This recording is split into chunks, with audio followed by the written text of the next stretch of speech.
এতিমকে ভালোবাসা মানে নবীকে ভালোবাসা, কারণ আমার নবী এতিম হয়ে বড় হয়েছেন। চিল্লায় বলেন ঠিক কি না? যারা এতিমকে ভালোবাসে তাদেরকে ভালোবাসে কে? বিশ্বনবী এতিমদের লালন পালনকারীদেরকে এত ভালোবাসতেন। যারা এতিমদেরকে যত্ন নেয়, যারা এতিমদেরকে লালন পালন করে, তাদের উদ্দেশ্যে বিশ্বনবী বললেন, আনা ওয়া কাফিলুল ইয়াতীমি কাহাতাইন, আনা ওয়া কাফিলুল ইয়াতীমি কাহাতাইন। আমার দুইটা আঙ্গুল দেখা যায়?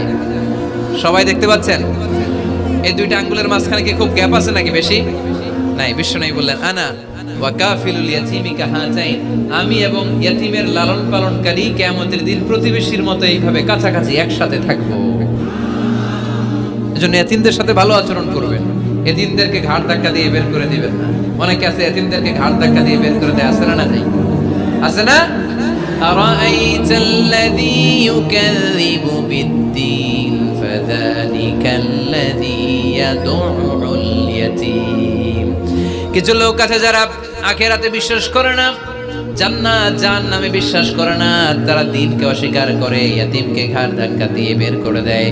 বিশ্বনবী ইয়াতীম হয়ে বড় হয়েছেন, তাই বিশ্বনবীকে প্রথম কর্মসূচি দিলেন, ফাআম্মাল ইয়াতীমা ফালা তাকহার। নবী হে, কখনো ইয়াতীমকে ঘাড় ধাক্কা দিয়েন না, ইয়াতীমকে ধমক দিয়েন না, ইয়াতীমকে তাড়িয়ে দিবেন না।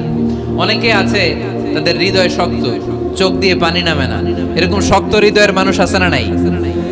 কান্না আসে না, হৃদয় নরম হয় না। এক সাহাবী এসে বললেন, ইয়া রাসূলুল্লাহ, আমার হৃদয়টা বড় শক্ত, আমার কলবটা বড় শক্ত, আমার চোখ দিয়ে পানি নামে না, আমার হৃদয়টা আমি নরম করতে চাই, কি করে নরম করব? বিশ্বনবী বললেন, হৃদয় নরম করতে চাও? ইরহামিল ইয়াতীম, এতিমের প্রতি রহম দিল হও। ওমসাহ রাসা, এতিমের মাথায় হাত বুলিয়ে দাও। ওয়া আতইমহু মিন তাআমিক, তুমি যা খাবে ওখান থেকে এতিমরেও খাও। তালিনু কলবুক, তোমার হৃদয়টারে নরম করে দিবে কে? ওয়াতুদরাকু হাজাতুক, তোমার মনের নেক মাকাসেদ পূরণ করে দিবে কে? এজন্য মাঝে মাঝে একটু এতিমখানায় যাবেন, এতিমদের সাথে বসবেন, ওদেরকে একটু সদকা করবেন, দান সদকা করবেন, ওদেরকে খাওয়াবেন, ওদের মাথায় হাত বুলিয়ে দিবেন, আপনার হৃদয়টারে নরম করে দিবে কে? বাংলাদেশে কিছু লোক আছে, এতিমরে আদর করা তো দূরের কথা, এতিমের মাল ডাল খেয়ে সব সাবার করে দেয়, এরকম আছে না নাই? এতিমের সম্পদ খেয়ে ফেলে এরকম ডাকাইত আছে না নাই? ভাই মারা গিয়েছে, ভাতিজা আহা, মরার আগে ভাই তার আরেক ভাইকে সম্পদ দিয়ে গেল, আমার ছেলেটারে দেখো ইয়াতীম, ছেলের তো কিছু দেয় নাই, ভাতিজার জন্য তো কিছু রাখেই নাই, সব খেয়ে শেষ করে ফেলছে, এরকম আছে না নাই? আল্লাহ বললেন, খবরদার, এতিমের সম্পদ মেরে দিও না, এতিমের সম্পদ খেয়ে ফেলো না।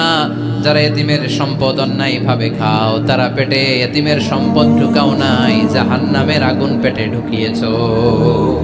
ঠিক কি না? আল্লাযীনা ইয়াকুলুনা আমওয়ালাল ইয়াতামা যুলমান ইন্নামা ইয়াকুলুনা ফী বুতুনিহিম নারা ওয়া সায়াসলাউনা সাঈরা। যারা ইয়েতিমের সম্পদ অন্যায়ভাবে খায়, তারা ইয়েতিমের সম্পদ খায় নাই, খেয়েছে জাহান্নামের আগুন। কার কথা? আরো জোরে বলেন, কার কথা? এজন্য আমরা ইয়েতিমের সাথে খারাপ আচরণ করব না। চুয়াডাঙ্গার সম্পদশালী ভাইয়েরা ইয়েতিমের সাথে ভালো আচরণ করেন, ইয়েতিমের মাথায় হাত বুলিয়ে দেন, ইয়েতিমকে খাওয়ান। এতিমরে ভালোবাসা মানে আমার নবীরে ভালোবাসা, কারণ আমার নবী এতিম ছিলেন। ঠিক কি না? প্রথম কর্মসূচি এতিমদের যত্ন নিও। দ্বিতীয় কর্মসূচি ওয়া আম্মাস সাইলা ফালা তানহার। নবী হে, 2 নাম্বার কর্মসূচি, ভিক্ষুককে ধমক দিয়ে কখনো তাড়িয়ে দিও না। সুবহানাল্লাহ পড়েন। ভিক্ষুককে তাড়িয়ে দেয়া যাবে?